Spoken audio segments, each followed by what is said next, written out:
చూడండి, ఇవి Angel trumpet. స్టార్టింగ్లో నాకు దీని పేరు తెలియలేదు. మన ఫాలోవర్స్ కామెంట్ పెట్టారు, అప్పుడు తెలిసింది దీన్ని. ఈ ఫ్లవర్ నేమ్ చూడండి ఎంత పెద్దగా వచ్చిందో. సేమ్ ఇది ఉమ్మత్త పువ్వు మాదిరి ఉంటుంది, కానీ ఈ ఫ్లవర్స్ భూమిని చూస్తూ ఉంటాయి, కిందకి నేలని.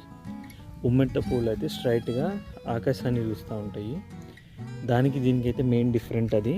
బట్ ఉమ్మెత్త పువ్వుకి అయితే కాయలు వస్తాయి, దానికి స్పైక్స్ ఉంటాయి. వాటి లోపలంతా సీడ్స్ ఉంటాయి. చిన్నప్పుడు ఆడుకునే వాళ్ళమ్మ. సో దీనికైతే అసలు కాయలు అయితే రావనుకుంటా. దీనికి కాయలు రావు, జస్ట్ ఈ కొమ్మల ద్వారా ప్రొపగేట్ చేయొచ్చు. కొమ్మలు గుచ్చితే బతుకుతాయి. చూడండి ఎంత ఫ్లవర్స్ వచ్చినాయి పెద్దగా. ఇది మార్నింగ్ బ్లూమ్ అవుతుంది అనుకుంటా. మేబీ ఈవినింగ్ వరకు ఉంటుందో ఉండదో తెలియదు, ఎన్ని రోజులు ఉంటుందో కూడా తెలియదు. కానీ ఫ్లవర్ మాత్రం కలర్ భలే ఉంది.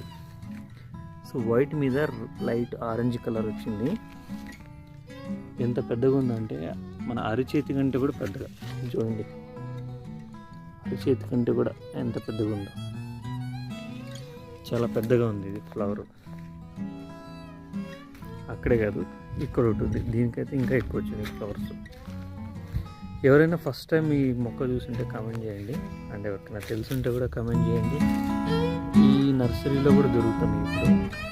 వీటిలో కలర్స్ కూడా ఉంటాయి అనుకుంటా. నేను చూసా వైట్, ఎల్లో, ఈ ఆరెంజ్ షేడ్లో ఎల్లో కలర్ వస్తుంది. చాలా వెరైటీస్ దొరుకుతుంది ఇప్పుడు నర్సరీస్లో. మనది ఆర్గానిక్ ఫార్మింగ్ కాబట్టి